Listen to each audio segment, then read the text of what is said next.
5 years passed since Sarah saved the old oak tree. The small garden around the tree had grown into a popular spot in the park. People came from all over town to sit on the new benches and read the sign about the tree's history. The book of stories that Sarah made was now in its third printing. Many visitors to the town bought copies as souvenirs. Sarah had a new job now. She was the head of the town's history center. She still loved books, but she loved collecting and sharing stories even more. The history center was in an old building near the park. From her office window, she could see the top of the old oak tree. One morning, Sarah received a strange email. It was from a man named Robert Johnson who lived in another country. He wrote that he had found Sarah's name in an old family letter. The letter mentioned the oak tree in the park and a diary hidden there many years ago. "My grandmother was Mary Green's sister," Robert wrote. "She moved to Australia in 1935. I found her letters after my mother passed away last year.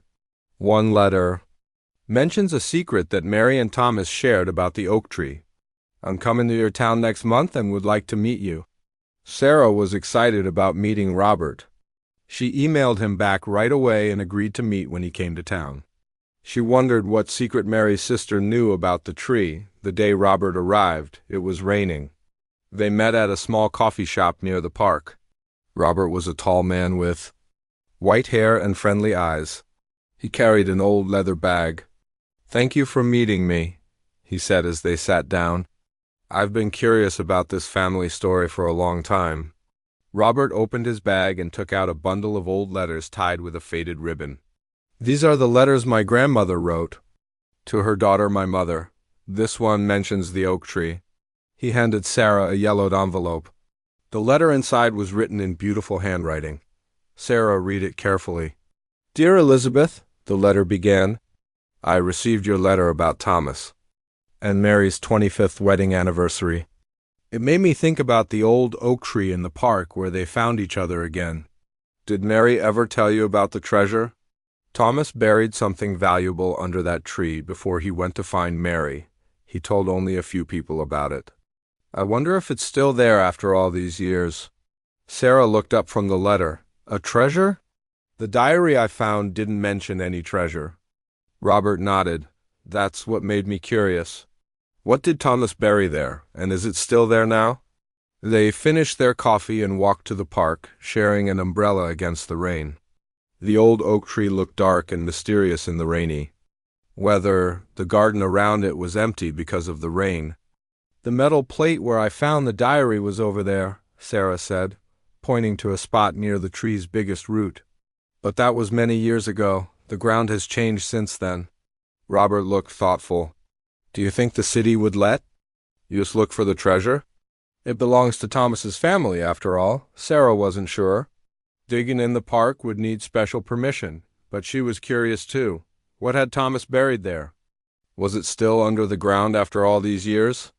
The next day, Sarah talked to the mayor about Robert's visit and the letter. The mayor was interested in the story. "This could be good for our town," he said. "If there's really something historic buried there, we should find it." The mayor gave permission for a small dig near the tree, as long as they were careful not to harm the roots. He also called the local news to cover the story. On the day of the dig, many people came to watch. James, now very old but still sharp-minded, sat in a wheelchair near the tree. The young woman who had brought Mary's box, whose name was Emily, was there too. She had moved to town and now worked with Sarah at the History Center, a man from the university who knew about old things and how to dig them up safely led the work. He used special tools to check the ground without digging first.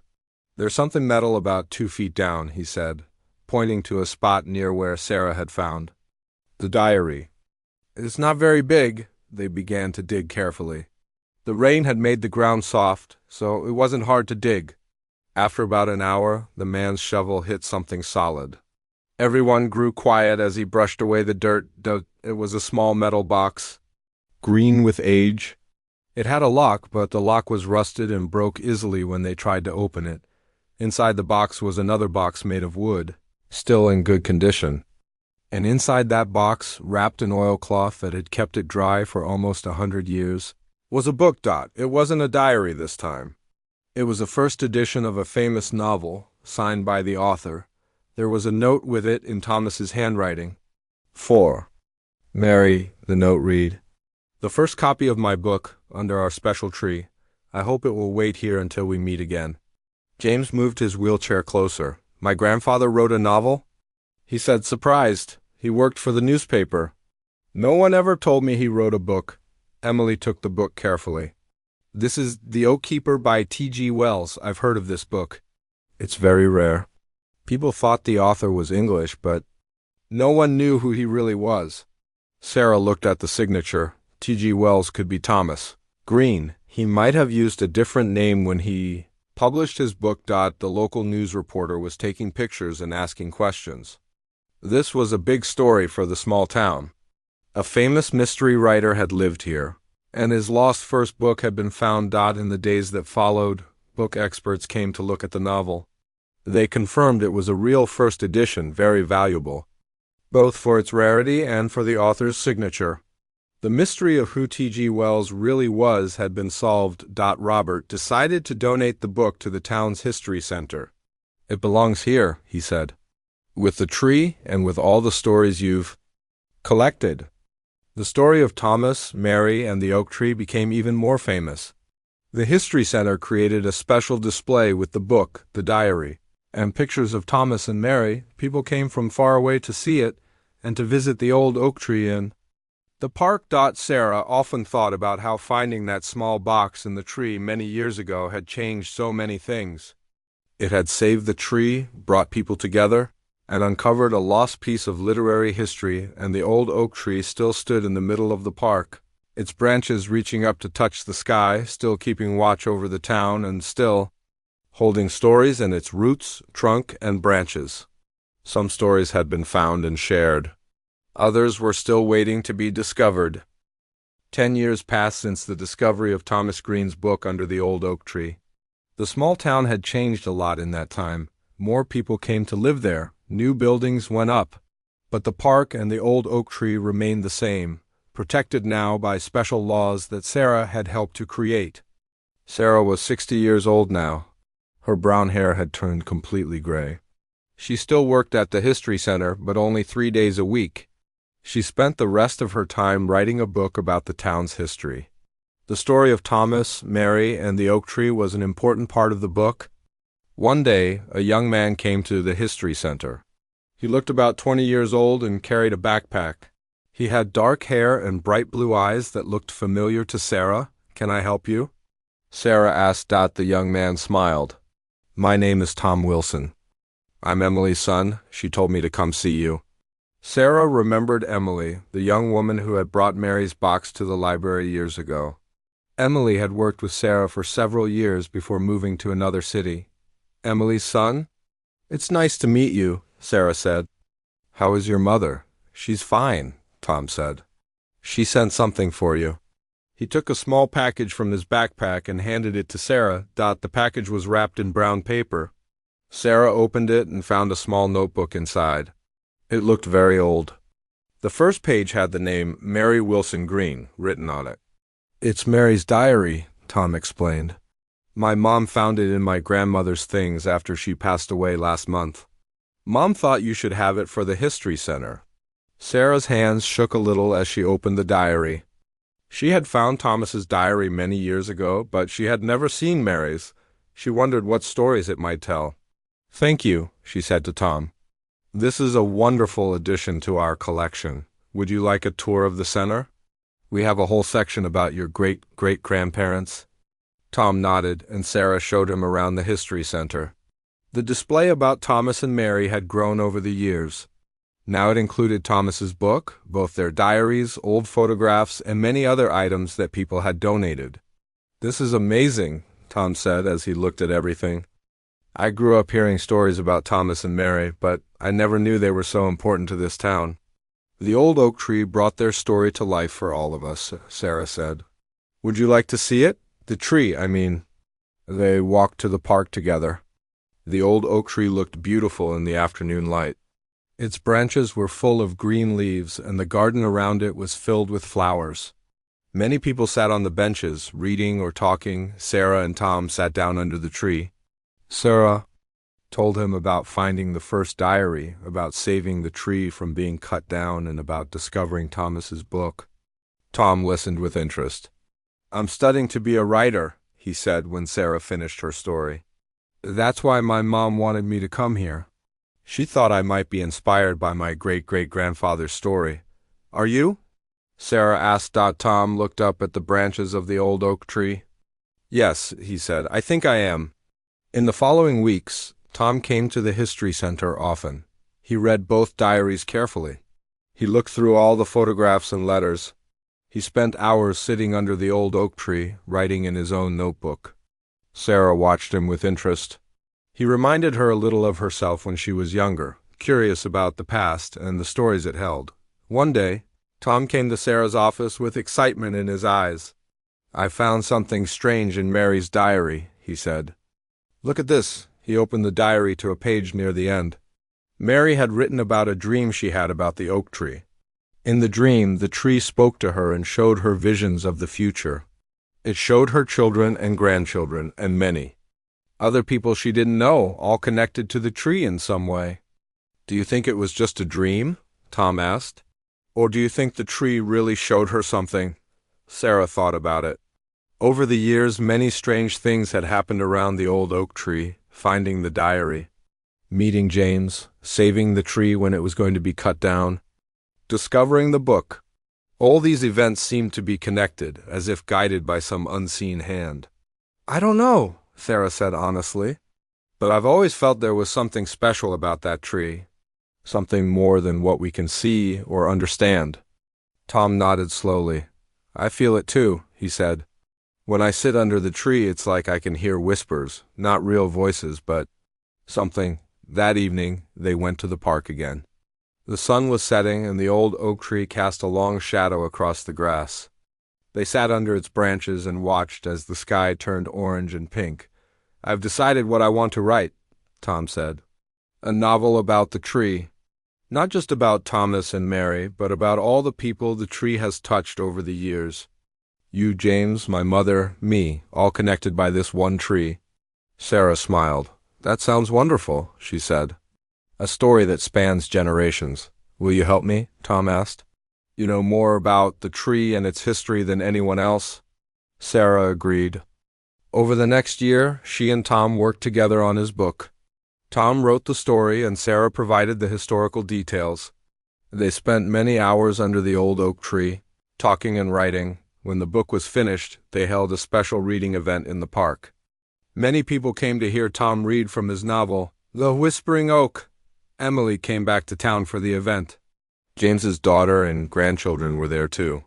It was like a family reunion, with the old oak tree at the center. As Tom read from his book, Sarah looked up at the branches of the tree. The leaves seemed to rustle in a way that wasn't caused by the wind. She remembered Mary's dream about the tree showing her the future. Had the tree somehow known? Had it seen all of this happening across more than 100 years? Thomas and Mary, their love story, the diary, the book, Sarah finding it all, and now Tom writing a new story that would carry the tree's magic to even more people? Sarah didn't know for sure. But sitting there, listening to Tom's words and looking at all the people gathered around the tree, she felt that the answer was yes. The old oak tree stood tall in the evening light, its branches reaching up to touch the sky. And in its roots, trunk, and branches, it held the stories of the past and whispered of stories yet to come. 5 more years passed. Tom's book, The Whispering Oak, had become very popular. It was now sold in bookstores all over the country. People came from far away to visit the old oak tree that was at the center of the story. The small town had become a popular place for tourists who loved books and history. Sarah was now 65 years old. She had retired from the History Center but still volunteered there 2 days a week. She spent more time sitting under the old oak tree than ever before. It gave her peace and made her feel connected to all the stories that had unfolded around it. One cold winter day, a terrible storm hit the town. Strong winds blew all night, and in the morning, people woke to find many trees down.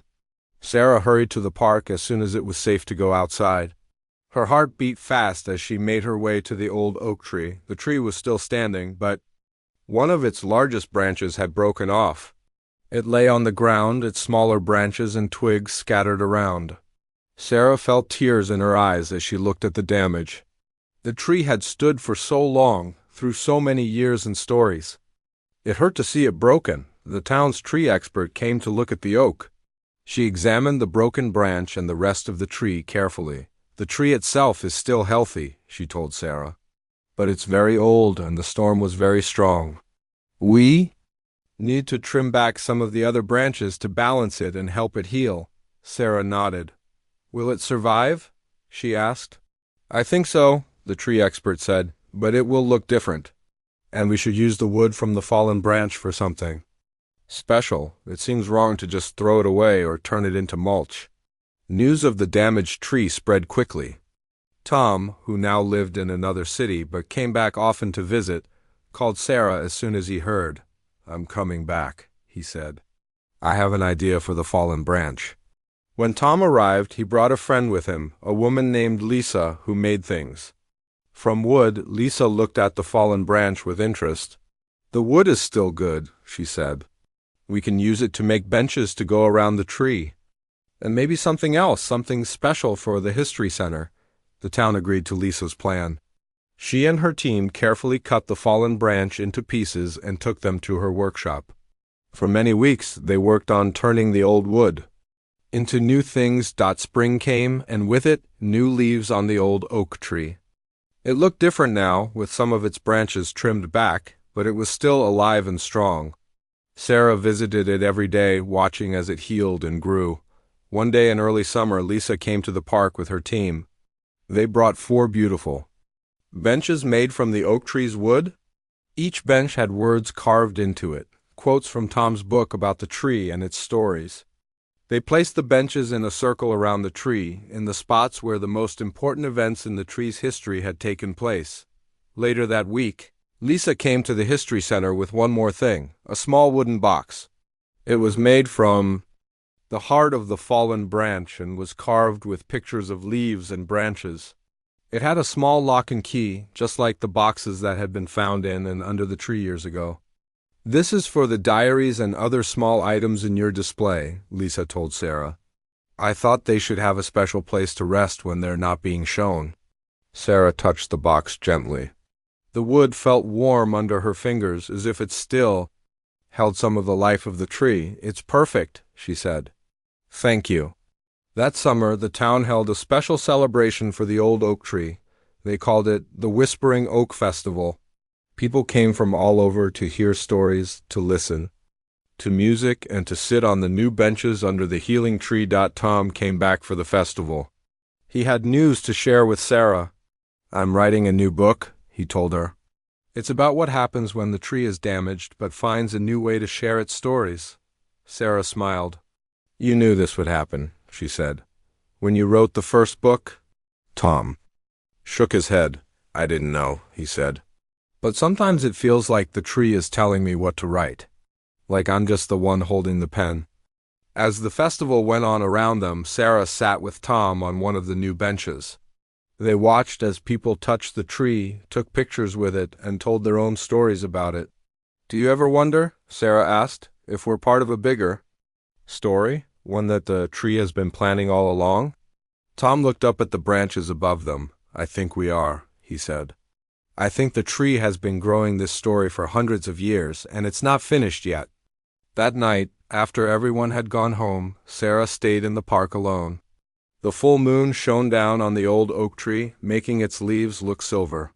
Sarah sat on one of the new benches and closed her eyes. In the quiet of the night, she could almost hear the tree whispering. Not with real words, but with a feeling that flowed from its roots up, through its trunk, and out to the tips of its branches. A feeling of time passing, of stories growing, of lives connecting. Sarah opened her eyes and looked at the tree. Thank you, she whispered, for all of it. The next morning, Sarah found something strange at the base of the tree. A small acorn had sprouted overnight, a tiny green shoot pushing up through the soil. It hadn't been there the day before. Sarah was sure of it. And acorns didn't usually sprout so quickly. She knelt down to look at the small sprout. Another oak tree, just beginning its life. She thought about how, hundreds of years ago, the old oak tree had started the same way. A small sprout, growing day by day, year by year, becoming the massive tree that now stood in the park. Would this new tree grow to have its own stories? Would people sit under it 100, 200 years from now and tell tales of the old oak tree that had once stood nearby? Sarah didn't know. But she felt sure that the story of the oak tree wasn't ending. It was just changing, growing in a new direction, like a branch reaching toward the light. The old oak tree stood in the park, its branches reaching up to the sky, and at its feet, a new story was just beginning to grow. The sun rose over the small town of Pine Creek. It was a new day. The light touched the old houses and the trees. People started to wake up. Tom lived in a blue house at the end of Maple Street. He was a tall man with dark hair. Every morning, he woke up at 6. He made coffee and looked out his kitchen window. The view of the mountains always made him smile. Today was different. Tom saw a strange light in the sky. It was bright and moved fast. He rubbed his eyes. The light was still there. "What is that?" he said to himself. He picked up his phone to take a picture, but the light vanished before he could. Tom shook his head. Maybe he was still sleepy after breakfast. Tom went to work at the town library. He had been the librarian for 10 years. He loved books and helping people find what they needed. Mrs. Wilson was waiting at the door when he arrived. "Good morning, Tom," she said with a smile. "I came to return these books." Tom took the books and put them on his desk. "Did you enjoy them?" "Oh, yes, very much." "Do you have any new ones about birds? My grandson is visiting next week." "He loves birds?" Tom nodded and walked to a shelf near the back. "We got some new books yesterday. Let me show you." As they looked at the bird books, more people came into the library. It was a busy morning. Tom helped a student find books for a school project. He fixed the computer for an old man who wanted to email his daughter. At noon, Tom took his lunch break. He sat on a bench outside. The sky was clear blue now, no strange lights. He ate his sandwich and watched people walk by. A girl with red hair sat next to him. Her name was Sarah. She worked at the coffee shop across the street. "Mind if I join you?" she asked. "Not at all," Tom said. They sat in silence for a while. Then Sarah spoke. "Did you see that weird light in the sky this morning?" Tom nearly dropped his sandwich. "You saw it too?" Sarah nodded. "I was opening the shop early, around 6. There was this bright light moving across the sky. Then it just disappeared." "I thought I was seeing things," Tom said. "No, it was real. My brother saw it too. He works at the gas station. He said other people were talking about it." Tom felt better knowing he wasn't the only one. "What do you think it was?" Sarah shrugged. "No idea. Maybe a meteor? Or a plane with really bright lights?" "Maybe," Tom said, but he wasn't sure. After lunch, Tom went back to the library. He couldn't stop thinking about the light. During a quiet moment, he went to the computer and searched for news about strange lights in the sky. There was nothing about Pine Creek, but there were stories from other small towns nearby. People in 3 other towns had seen the same thing. A bright light moving fast across the morning sky. Then nothing. Tom printed the articles and put them in his bag. When the library closed at 5, he walked home slowly. The evening was warm and pleasant. Neighbors waved from their porches. Children played in yards. Everything seemed normal. But Tom felt that something had changed. The world looked the same, but it wasn't. That light meant something. And he wanted to know what. At home, Tom made dinner and spread the articles on his table. He read each one carefully. In one town, a farmer said the light had stopped over his field for a few seconds. In another, a woman said her car stopped working when the light passed overhead. Tom wrote down all the details. He drew a map showing where each sighting happened. Pine Creek was in the middle. As night fell, Tom went to his back porch. He looked up at the stars. Would the light come back? What would happen if it did? He didn't know it yet, but the strange light was just the beginning. Tom's quiet life in Pine Creek was about to change forever, and he would be right in the middle of it all. The next morning, Tom woke up earlier than usual. It was still dark outside. He made coffee and sat by his window. He wanted to see if the light would come back. The sky slowly turned from black to purple to orange. Birds began to sing, but there was no strange light. Tom felt both relieved and disappointed. He got ready for work and walked to the library. On his way, he saw a crowd of people at the town square. They were looking at something. Tom went closer to see what it was. In the middle of the square was a large circle where the grass had turned white. It was perfectly round, about 10 feet across. The white grass did not move in the wind like the green grass around it. Mayor Johnson was there, talking to the police chief. They looked worried. Tom stood at the edge of the crowd and listened. "When did this happen?" the mayor asked. "No one knows for sure," said the police chief. "The park cleaner found it this morning at 5. He says it wasn't here yesterday." Tom thought about the light he had seen. Could they be connected? He wanted to tell them, but he felt shy with so many people around. A news van pulled up.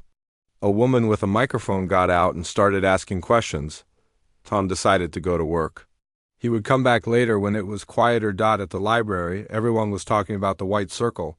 Some said it was a prank by teenagers.